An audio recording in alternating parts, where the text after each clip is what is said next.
Later this evening, Croke Park will be packed to capacity for this season's Leinster football final, and hardly will that crowd be home when Jones's Road will be jammed again as Wexford, the All-Ireland champions, face Tipperary for the right to play the men from Clare, the champions of '95.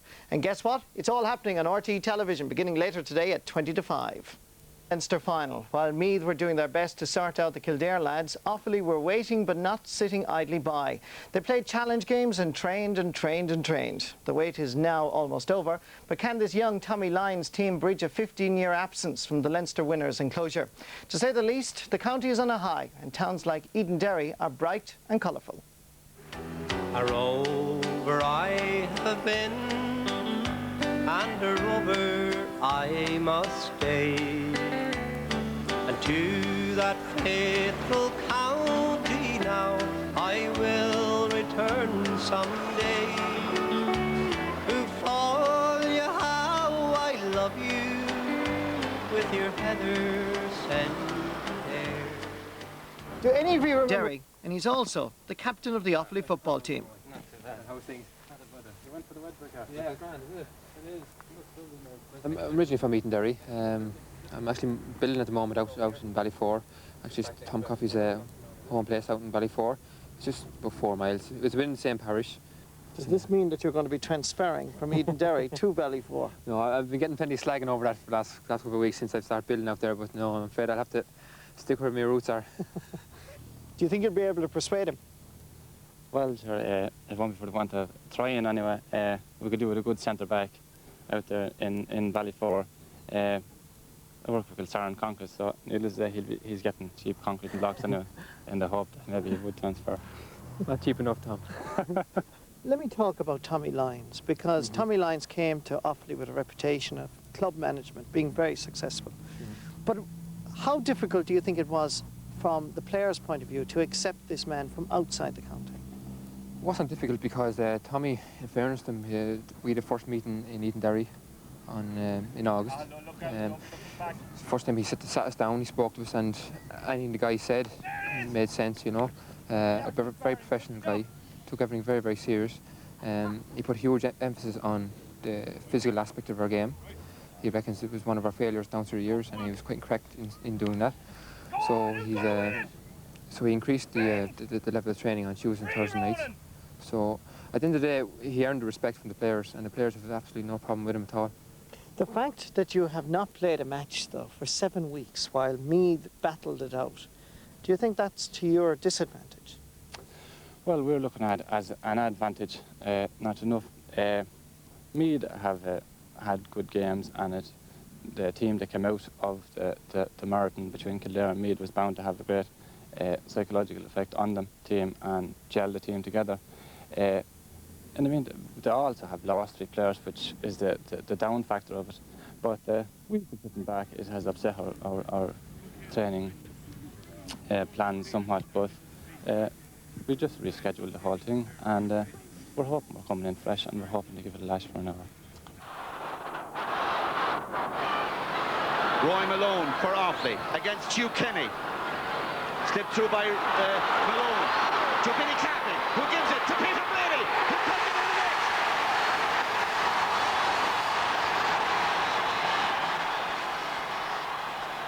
I've never seen it like this, you know. When I came onto the panel, things were kind of gone into a bit of a lull, you know. They were often beaten by Dublin in '83, '84, well beaten by Dublin. '85, then Matt Connor had the accident. All things started to happen like that, and we've never been the same since, you know. But this year's the first year I've seen it really back in where it should be, really, you know.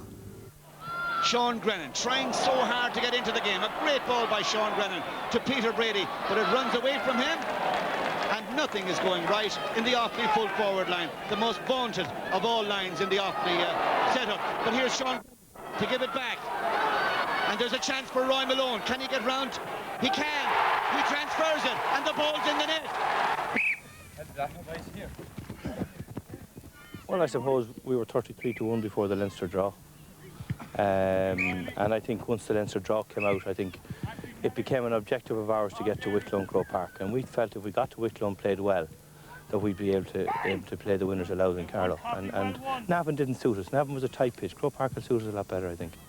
This team has no fear of failure because they've done the work. They've done over 150 training sessions. Anything that was asked, any kind of weather.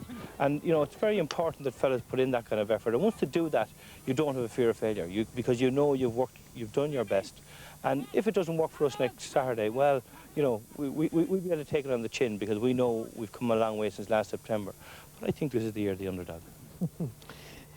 The one thing that struck me since I came to Offaly today was the fact that they tell me this is not the best Offaly team available, that there are better footballers, but they weren't able to stick the pace and the standard that you set.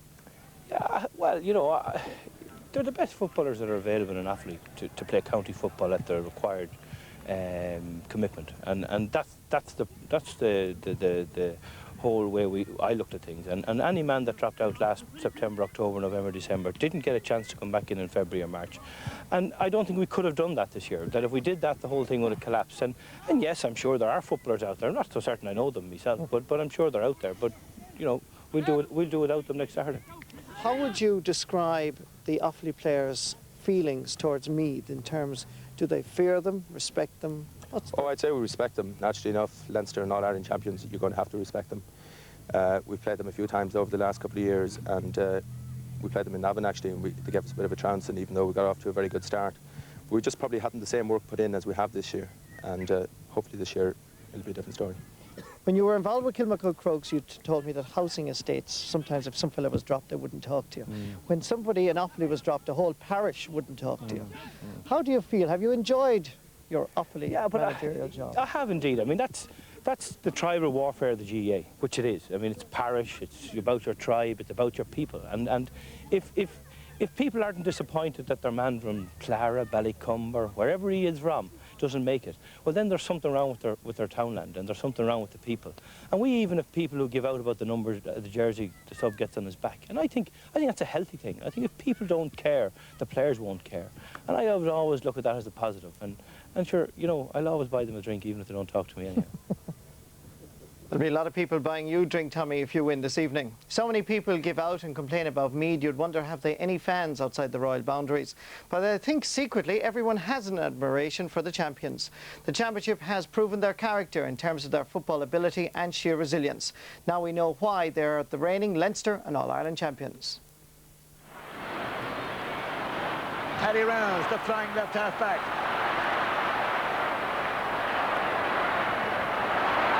Jody Devine going forward. Now it's Kildare's turn to be put on the rack. Jody Devine looking for a point.